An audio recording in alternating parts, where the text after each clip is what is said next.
grabándoles este material como complemento de todas las lecturas y recursos que les he dejado en la descripción de la meta. Hoy tenemos un tema bastante complejo, bastante redondo, me atrevería a decir yo. Les voy a proyectar algunas diapositivas, voy a ir explicando poco a poco.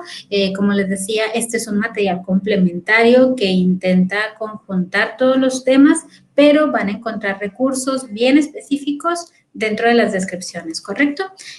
Bueno, comienzo entonces mostrándoles un poquito mi pantalla y colocándoles la presentación que preparé para ustedes. La tengo por acá, según yo, debe visualizarse ya correctamente y voy a comenzar. Ok, el primer temita que tenemos para hoy es uno que probablemente ya han escuchado en algún momento, se llama la región. Regiones, son bastante sonadas, incluso suelen aparecer en los encabezados de los periódicos, y qué tal región tuvo cierto crecimiento económico, o llegó tal inversión a la región noroeste, noreste, occidente, centro, etcétera. Es una palabra que se utiliza mucho en noticieros, en periódicos, incluso en redes sociales, y pues ahora vamos a intentar descomponerla un poquito. Si nos vamos por lo básico y comenzamos hablando acerca de qué es una región, vamos a encontrar algunas definiciones como las que tenemos aquí. Tenemos dos, déjenme ver si puedo poner una especie de apuntador. Tengo entendido que sí, aquí está. Ok, tenemos aquí la primera. Opa. A ver, listo. Tenemos aquí la primera. Nos dice que es un territorio que presenta en su interior ciertos elementos que le otorgan rasgos de homogeneidad. Pues está bien sencillita, es decir, tenemos cosas en común dentro de esta zona y esas características en común le dan diferencia con relación a otros territorios. Entonces estamos hablando de un concepto bastante geográfico, bastante territorial. Y pues a partir de ello podemos irnos con otra definición como la que tenemos acá por parte de Ducci, que nos dice que existen muchísimas formas en las que yo puedo definir una región dependiendo de las cosas que pues, identifiquen a esta zona. En todos los casos, independientemente de esto, nos estamos refiriendo a una área geográfica que, insisto, puede tener ciertas características o similitudes. Esta noción, como verán, es bastante amplia, pero intenta, pues, vean el ejemplo, ¿no? Intenta hacer una descomposición de zonas a partir de su proximidad y de estos elementos que tienen en común. Ya sé que he sido muy repetitiva con esto, pero aquí vemos un ejemplo cercano que tenemos a Baja California Sur, Sinaloa y Sonora, y pues podríamos discutir si pues nosotros nos creemos tan similares a los sinaloenses o a los sonorenses, podríamos discutirlo, pero en este aspecto geográfico se identifican características, por ejemplo, a partir de su paisaje. Y entonces ahí tenemos elementos en común que nos sirven para regionalizar, de igual manera que se hace una regionalización para la zona central de la República o para, bueno, cualquiera de estas, ¿no? Si le seguimos con esta simple definición que acabamos de dejar sobre la mesa, tenemos aquí enmarcado este espacio geográfico, porque les decía que pues, es una definición muy espacializada, y tenemos al mismo tiempo estas características similares que pueden ser de muchísimos tipos. Por ello, para comenzar como a hablar de lo mismo, podemos definir distintos tipos de regiones, algunas que son geográficas, es decir, yo tengo un paisaje similar, y si yo quiero decir que Sonora y Baja California son iguales porque ambas tienen un paisaje desértico, pues ya está, ¿no? Ya estoy diciendo qué cosas tienen de similar. Pero al mismo tiempo yo también puedo hacer delimitaciones político-administrativas. Por ejemplo, en el momento en el que se decidió la conformación de Baja California, pues quizás no toda Baja California es tan desértica como Mexicali, correcto, pero es una porción del territorio que por efectos administrativos yo decidí delimitar. Y entonces ahí está, tenemos una unidad política administrativa que yo voy a gobernar con ciertos criterios y que bueno, eso ya lo verán más adelante, ¿no? También se puede dar, además de estas regionalizaciones que les acabo de mencionar, una que tenga que ver con las condiciones ecológicas. Es muy similar a esta que hablaba acerca de condiciones geográficas. Pueden estar muy de la mano, para algunos incluso pueden ser lo mismo, pero aquí nos estamos refiriendo, por ejemplo, a una zona que pueda prestarse como zona protegida, por ejemplo, y que se tiene que resguardar, y entonces se hace como una especie de anillo de protección y se regionaliza. Y si seguimos, pues otras regiones que también son muy usadas son las que tienen que ver con la parte económica, ¿no? Cuando yo puedo definir que, ok, ¿sabes qué? Tengo acá a un lado a toda California y toda California se caracteriza por tener una dinámica económica de este corte o de este tipo, ¿no? Entonces ahí yo estoy haciendo o englobando toda una región. Ok, ¿y cómo funciona esto del desarrollo regional? Porque pues hay que ponerle la palabra desarrollo antes, porque tiene una historicidad que es importante que podamos, si bien no profundizar, al menos sí aproximarnos, ¿no? ¿Qué quiere decir? Que en algún momento este mapita que les presentaba hace unas diapositivas de acerca de la zona noreste, sureste, centro, occidente, en algún momento esas zonas se definieron. Pero ¿por qué se definieron así, no? ¿Cuándo surgieron? Bueno, pues tendríamos que remontarnos entonces a principios del siglo XX y tendríamos que decir por fuerza que en este momento, a inicios del siglo XX, había una centralización. Es decir, la ciudad o la gran ciudad, pues era Ciudad de México. Todo lo demás era considerada como, pues nos diría Chabelo, ¿no? Como cuates de provincia y se veía como si fuera una zona principalmente rural. Entonces, mientras esto se visualizaba como parte de la realidad del resto de los estados de la República, esta era, en contraposición, la mira que se tenía de la ciudad moderna que se estaba generando pues en el centro de la República. Hay muchos sucesos que determinaron que esta gran ciudad requería, obviamente, de estas provincias para pues muchos insumos, ¿no? Comenzando desde la ganadería, comenzando por que existen zonas que ancestralmente se han dedicado a cosas, por ejemplo, pues León, Guanajuato se ha dedicado por siempre a los zapatos, ¿no? Y esas interacciones comenzaban a darse y era necesario entonces comenzar a sectorizar, por decirlo de alguna manera, a organizar el territorio en función a estas particularidades que tenía cada espacio.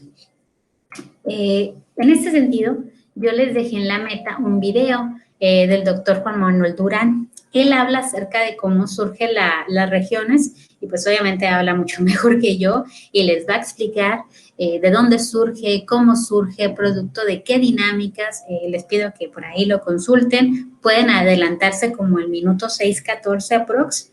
Porque todo antes es una especie de presentación y es todo su currículum, que igual si lo quieren escuchar no les va a caer mal, pero pues no es parte de nuestra clase, así que se pueden adelantar, minuto 6:14, y a partir de ahí comenzar a buscar respuesta para estas tres interrogantes que aquí les dejo, y es pensar, pues, ¿qué es una región? Yo ya les spoileé un poquito, pero ustedes pueden seguir buscando respuestas.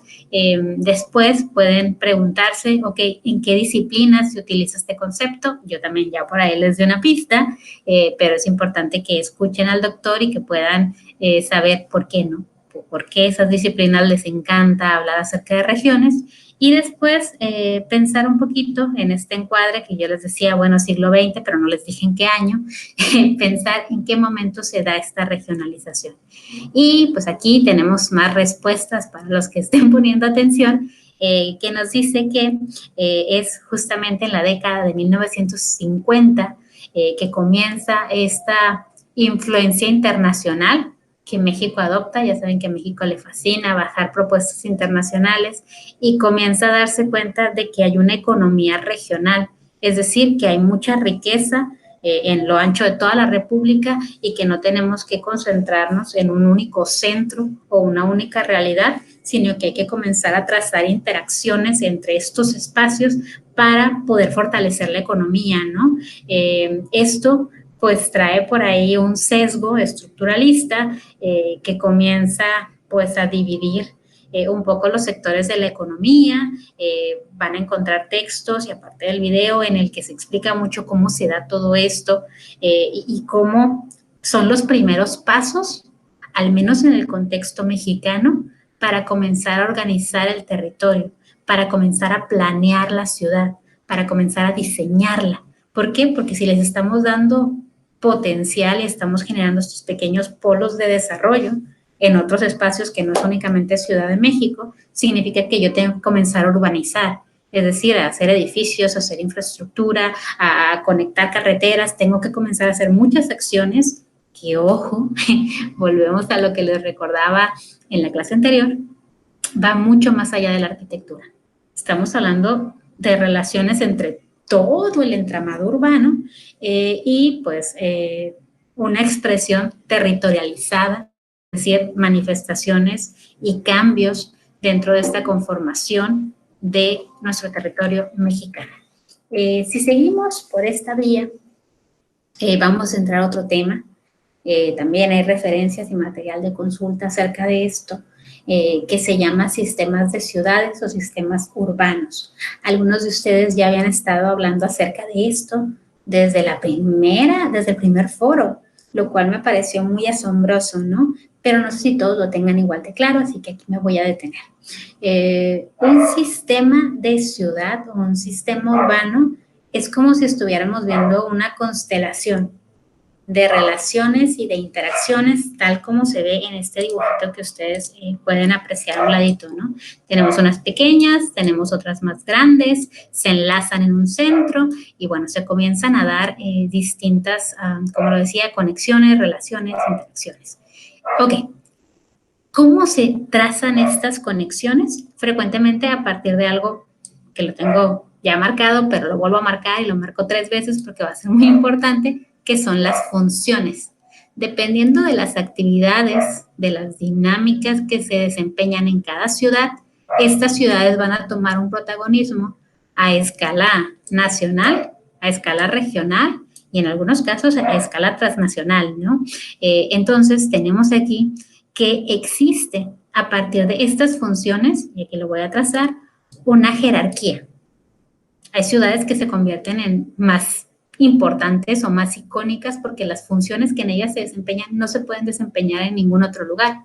Por ejemplo, si tenemos una ciudad minera, pues yo no puedo convertir a cualquier ciudad de la República en una ciudad minera porque hay una condicionante natural, geológica, detrás. O sea, no lo puedo hacer, digamos que de manera aleatoria.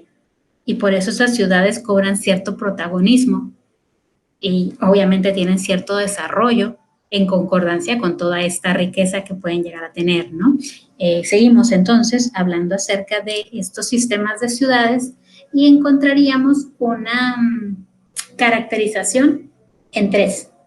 Los nombres les van a confundir, así que les pido que pongan atención. Las de primer nivel.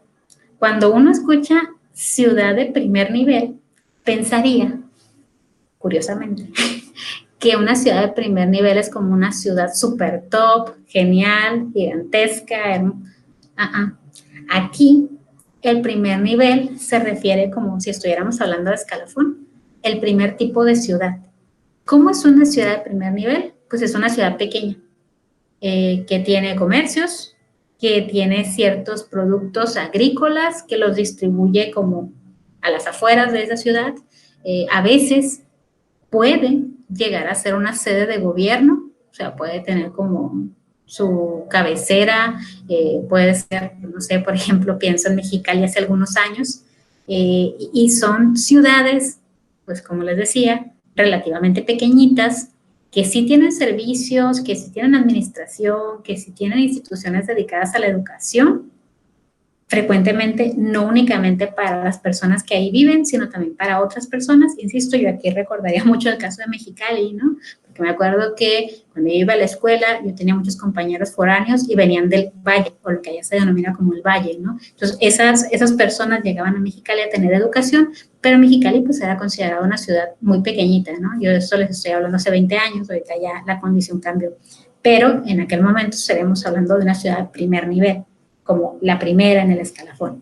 Después, si nosotros seguimos, tenemos una ciudad de segundo nivel. que sería pues una ciudad intermedia.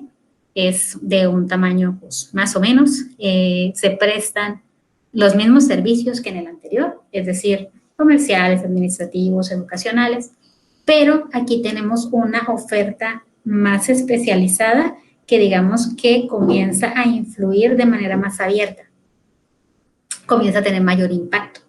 Entonces ya tenemos comercio mayorista, tenemos clínicas especializadas, tenemos escuelas de mayor nivel. Por ejemplo, yo les podría decir que ahorita Mexicali como mínimo es una ciudad de segundo nivel.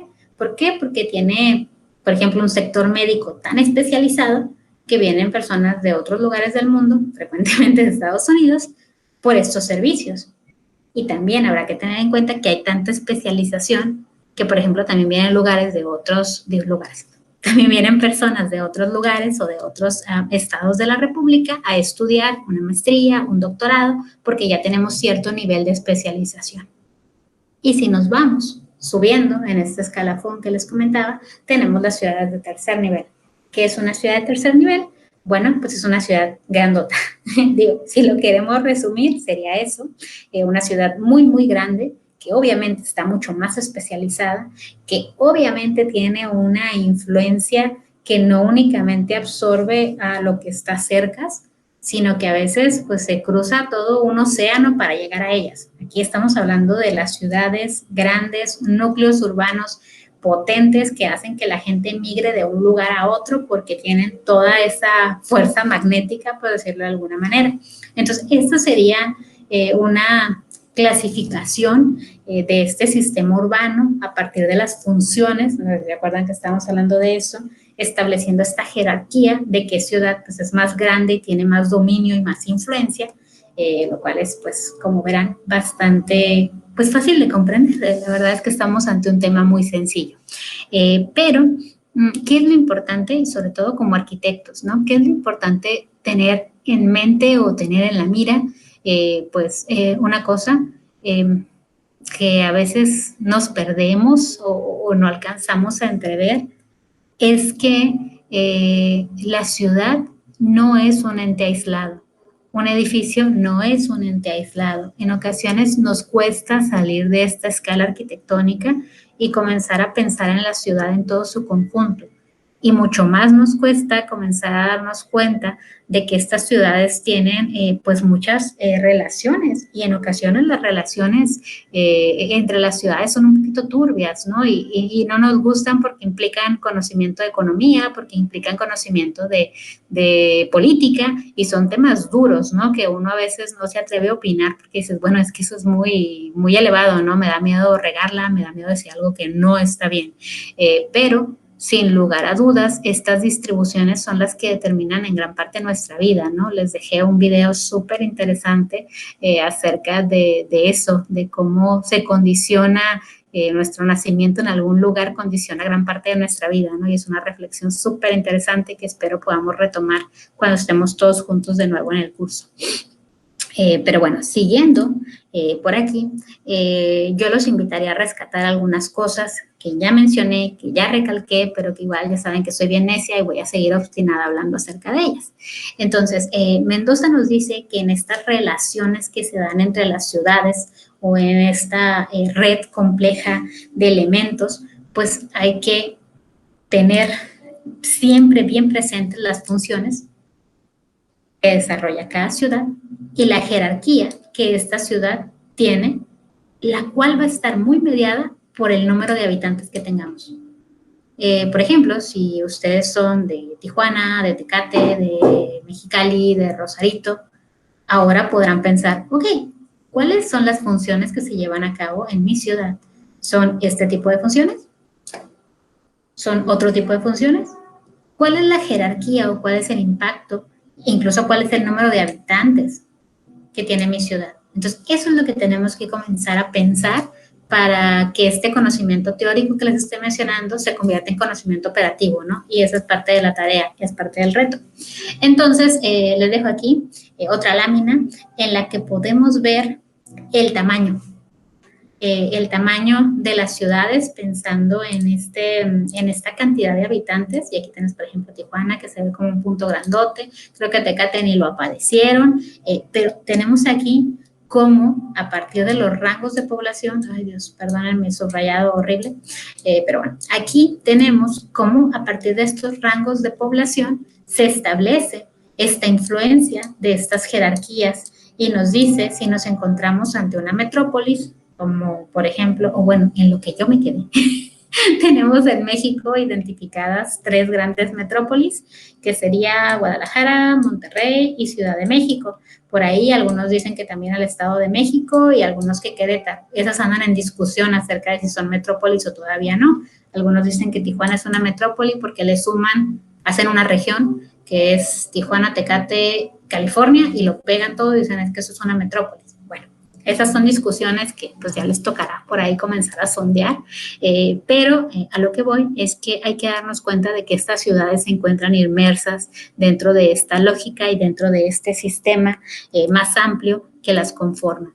Y si quisiéramos comenzar a hacer esquemas acerca de cómo se da esta jerarquía, pues podemos encontrar aquí un dibujito que pues ejemplifica perfecto, ¿no? Cómo se dan estas interacciones entre las ciudades. Tenemos aquí a una gran ciudad que le ofrece servicios a esta ciudad pequeña y que al mismo tiempo le ofrece servicios a esta otra ciudad y a esta otra ciudad, pero a la última le ofrece servicios y ella a su vez le ofrece servicios a estos pueblos que están aquí y estos pueblos a aldeas, ¿no? Y vemos cómo, pues sí, nosotros estábamos diciendo que esta gran ciudad es la que impacta acá, ¿no? Por ejemplo, si en estas ciudades tenemos el deseo de sacar un documento oficial, un pasaporte mexicano, una visa estadounidense, pues obviamente vamos a tener que ir de aquí hacia acá.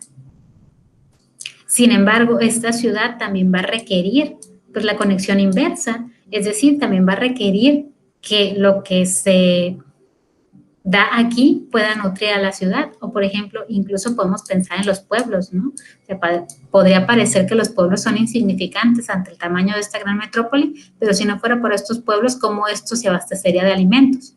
Entonces, comenzamos a llegar a estas reflexiones acerca de cómo este sistema urbano no es un sistema aislado, no es una isla, o sea, existe una relación, una recepción de bienes, de productos, se establecen puntos de distribución y bueno, eso es un poquito la reflexión que viene acá en el texto y que pueden leer con calma si es que algo queda con dudas, pero en términos generales, pues es lo que les comento, ¿no? Que estas relaciones se establecen en muchas vías, en bastantes vías, me atrevería a decir yo. Incluso, por ejemplo, aquí tenemos una cartografía en la que se establecen estas conexiones y nos damos cuenta que de muchas maneras las ciudades del norte siguen teniendo una dependencia gigantesca hacia pues, Ciudad de México. Y en algún momento, para algún trámite oficial en nuestra vida, nos va a tocar ir a Ciudad de México a realizarlo. ¿Por qué? Porque nuestra ciudad no nos lo va a permitir, ¿no? Hay cosas que forzosamente nos van a obligar a cruzar estos nexos y a llegar hasta acá.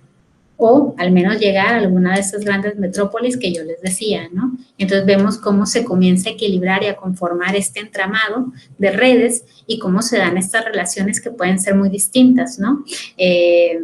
Ninguna economía, ninguna, ténganlo en mente, puede ser autosuficiente. Todas requieren estas conexiones, mucho más en el marco de un contexto globalizado como el que tenemos. No hay posibilidades, insisto, de que esto sea una isla. Obviamente si hay propuestas un poco utópicas, también las podemos revisar, pero de momento, y como les decía, en el encuadre general del contexto mexicano, no es posible. Entonces tenemos que comenzar a visualizar estas redes, estas conexiones, como si estuviéramos visualizando un sistema circulatorio, como si estuviéramos viendo cuáles son los núcleos, cuáles son los que transmiten y hacia dónde transmiten y cómo se da todo esto, ¿no? Cómo se captan estos servicios, cómo se ofrecen estas o cómo se cubren estas demandas urbanas. Y en este concepto que estamos trabajando, que es el de la red urbana, ya no únicamente sistema urbano, tenemos que identificar una diferencia importante y es no únicamente que existen las relaciones, sino que a su vez estas relaciones se dan en determinada proporción. Es decir, unas tienen más influencia que otras. Yo tengo que entender que estos flujos y relaciones pues tienen una ponderación.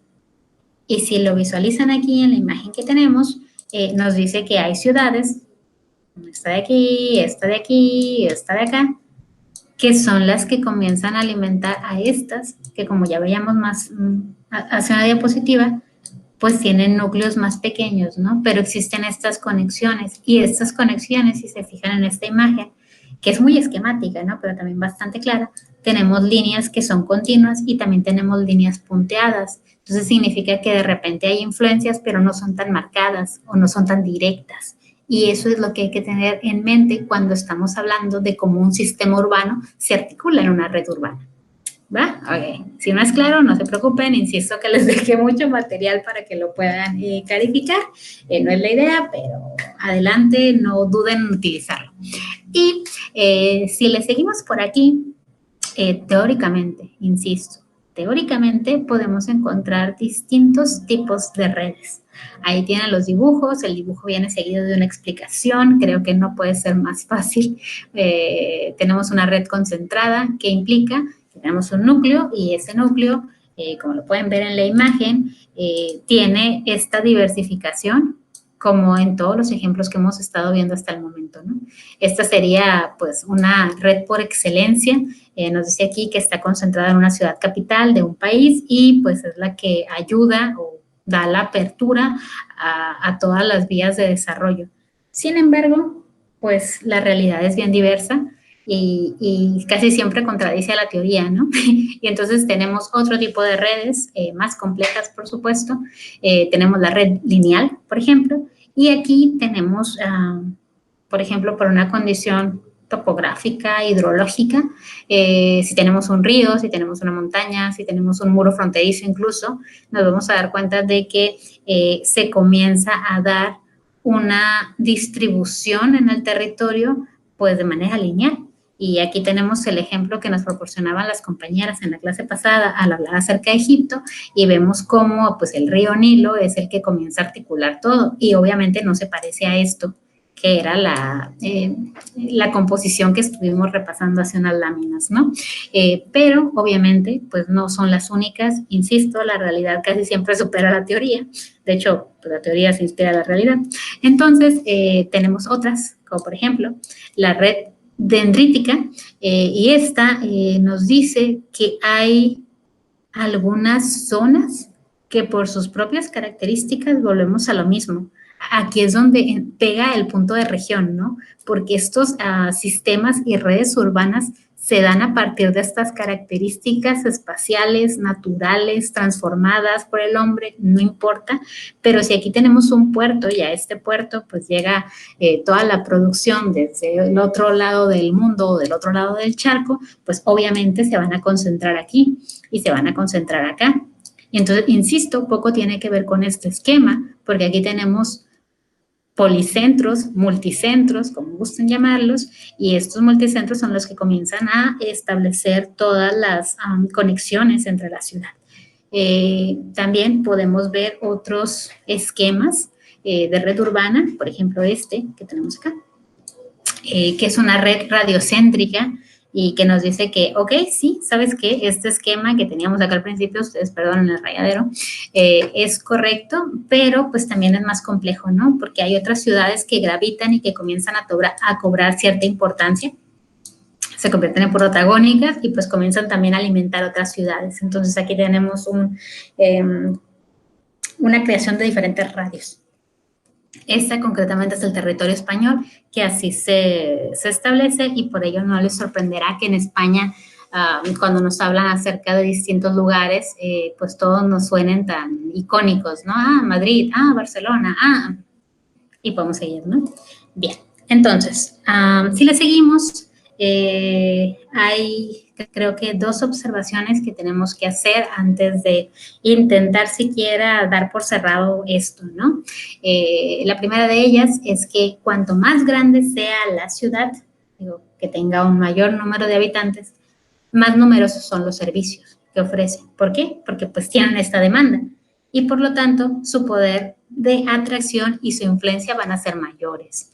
Eso es como una especie de ecuación súper fácil e incluso producto del sentido común podríamos haber llegado a ella, ¿no? Mientras más grande la ciudad, mayor número de habitantes tiene, mayores servicios ofrece y pues obviamente estos servicios y la dotación que se da para ellos va a atraer a más personas, es más magnética. Y si seguimos con los ejemplos, cuando aquí dice reglares, pero realmente redes regulares, cuando las ciudades se distribuyen en una forma más o menos regular en el territorio, la típica composición, pues es la que tenemos en Europa Central, que es más o menos esta que ustedes pueden ver aquí, en el cual existe esta jerarquía, pero no se deja a un solo polo, sino que tenemos varios, ¿no? Que también tienen cierta incidencia y que comienzan a distribuir sus cargas, digamos, de manera equilibrada.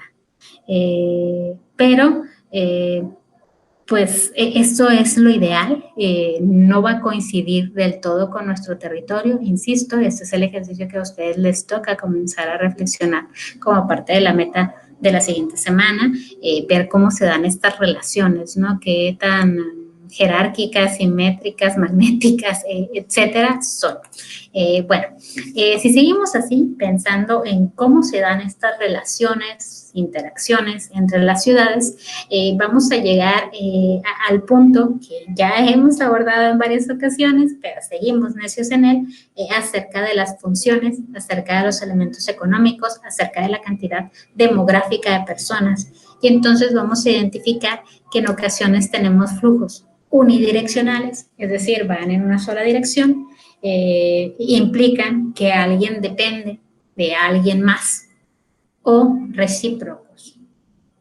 Tenemos en Baja California muchas relaciones, algunas de ellas son unidireccionales, otras son recíprocas, algunas relaciones unidireccionales, les puedo dar una pista, son de cosas que se producen en México y que se mandan directamente a Estados Unidos con una sola dirección, pero también de repente tenemos algunas relaciones que son recíprocas, es decir, que requieren una interacción. Si nos concentramos en el ejemplo de la imagen, tenemos las rutas de vino. Ustedes saben que Baja California, y concretamente Ensenada, es una sede en la que se produce vino y pues obviamente vamos a tener que pensar, ok, el vino se produce en Ensenada, pero ¿de dónde vienen las botellas? ¿De dónde viene el etiquetado? ¿De dónde vienen los corchos? Entonces nos vamos a dar cuenta de que a pesar de que podamos creer que Ensenada es la que produce vinos, pues obviamente hay muchas direcciones bastante recíprocas acerca de cómo y de dónde surgen todos los insumos para la elaboración de esto, que es una de las actividades económicas principales de la ciudad de Guanajuato. De Guanajuato, de Ensenada. Ok, y si le seguimos, ya llegamos al último tema de esta mixta, porque está muy diversa, temática del día de hoy, que es acerca de las ciudades fronterizas. Todos ustedes, pues ya saben que es una ciudad fronteriza, por más que acaben de llegar a la ciudad, pues forzosamente les ha tocado convivir pues de manera directa, ¿no? Saber qué es una ciudad fronteriza. Y frecuentemente pues sabemos que no somos la única ciudad fronteriza, sabemos que hay muchas más, frecuentemente ubicamos a las que se encuentran en el norte de la República, a veces olvidamos que México tiene dos fronteras, a veces lo recordamos, sobre todo cuando nos damos cuenta de que de esa frontera se comienzan a establecer nuevos movimientos o movilizaciones para llegar a esta frontera norte, y pues ya sabrán ustedes, creo que no se los tengo que reforzar, que existe pues un éxodo que va en este sentido, ¿no? Pero bueno, vamos a regresarnos, vamos a pensar que no sabemos nada acerca de ciudades fronterizas y vamos a pensar primero en una definición, ¿no? ¿Qué es una frontera? Una frontera, dicen los que saben, es una línea que puede ser real o que puede ser imaginaria que separa un estado de otro. nos dice Carrión, es una localización geográfica de tierra de nadie u otra tierra que separa dos realidades con una connotación política sobre una realidad geográfica constante. Entonces nos está poniendo este autor dos elementos que vale la pena destacar. El primero de ellos es una realidad geográfica. Otra vez volvemos a la espacialización, al territorio, pero nos está diciendo que esta connotación política, esta toma de decisiones, esta forma de administración de este territorio, que es una realidad infinitamente sociocultural, este elemento y este se dividen, se separan, como lo dice acá, y se establecen, por tanto, ciertos límites territoriales que se materializan. Y no que se materialicen porque en todos los casos tengamos un muro, porque pues esa es una definición como muy cortita acerca de qué es una frontera. No todas las fronteras tienen un muro, pero lo que sí es que todas las fronteras intentan separar identidades. Intentan separar al mexicano del guatemalteco, del estadounidense, del europeo, bueno, podemos seguir, ¿no? Esas fronteras intentan separar y aglutinar en una sola identidad, que bueno, nos podríamos meter a hablar acerca de identidades porque es mi tema favorito en el mundo, pero mejor para eso me invitan a un café. Pero yo ahorita les diré únicamente que estas identidades también pueden ser geográficas y pueden ser sociales, ¿no? Se pueden dar en ambos sentidos. Por eso habrá que definir que tenemos fronteras que pueden ser físicas, que se pueden ver, que pueden tener una cierta demarcación, ya sea artificial, es decir, que la construyó el hombre y que puso un monumento, que puso un cerco, que puso un muro, y que pueden dar bastantes problemas. Por ejemplo, pensemos en el muro de Berlín, que ya sé que no les tocó, pero igual seguro lo recuerdan y lo vieron en sus clases de historia de la primaria y secundaria, prepa, me imagino. Y también tenemos otro tipo de fronteras que se demarcan en algunas ocasiones por un río, por un lago, por un océano, por lo que ustedes quieran. Entonces tenemos estas fronteras físicas que las podemos ver, que incluso las podemos tocar, pero también tenemos fronteras simbólicas, en las cuales quizás no existe una valla o un letrero, pero hay una realidad social, cultural o incluso una lengua que puede darnos toda la diferencia, ¿no? Obviamente existen fronteras que combinan ambas, que tenemos un lenguaje distinto y que al mismo tiempo tenemos un muro, se puede, pero nos ayuda como a entender las diferencias, ¿no? Entonces, si regresamos y queremos estudiar las características fundamentales de las fronteras, llegaremos aquí. Pues es una demarcación, insisto, puede ser física, puede ser física artificial, física natural, puede ser simbólica, pero intentan separar, diferenciar una continuidad o una realidad geográfica, establecen esa delimitación. Estas delimitaciones provienen en la mayoría de los casos de un proceso histórico que no se suscita de manera separada, sino pues en muchos conjuntos, ¿no? Van muchos hechos. Por ejemplo, para que nosotros tengamos la configuración de la república que ustedes conocen, hoy voy a atreverme a dibujarla, pero sé que soy muy mala. Bueno, si nosotros tenemos aquí nuestra República Mexicana, me dice Baja California gigantesca, ¿no? Con toda la identidad del mundo. Pero bueno, si nosotros tenemos aquí nuestro territorio mexicano, ustedes sabrán que para que la línea se establezca de cierta manera, pues hubo bastantes conflictos armados, ¿no? Y existieron bastantes disputas por cierto territorio que se encuentra por aquí. Y obviamente esto no pasa solamente en México, sino también se convierte en la historia de la nación vecina. Lo mismo pasa acá abajo, ¿no? O sea, tenemos lo mismo y tenemos como estos conjuntos históricos de hechos o de sucesos son los que van poniendo estas barreras. Y pues obviamente si pensamos en esto, estaríamos pensando en una realidad geopolítica, es decir, una territorialidad pero matizada por estas administraciones y por este manejo y gestión de territorios, y que deja en manifiesto pues quién tiene el dominio, el poder o cómo se dan las relaciones diplomáticas para llegar a estos acuerdos, ¿no? Todo es una construcción que se va realizando de manera histórica. Ahora ya perdí el cursor. A ver si puedo, sí. Ok. Entonces, ¿cómo hay que entender las fronteras, no? Si nos tocara hacer una definición, pues nosotros podríamos basarnos en este autor que nos está dando algunas pistas y que nos dice que, se lo voy a leer porque me parece bien importante, dice, en las áreas fronterizas se integran las actividades económicas que desarrolla la población de ambos países, formando espacios económicos muy dinámicos y extensos. Los habitantes se desplazan entre estas zonas con fines laborales, comerciales, recreativos, turísticos y en lo social y en lo cultural existe una permanente interacción que da por resultado la fusión de patrones culturales, idiomas y modos de vida. ¿Qué nos está diciendo esta definición? Pues nos está diciendo que por más que exista esta barrera, el intercambio y la interacción que se dan de un lado y del otro son esperados, son normales y se van a seguir dando.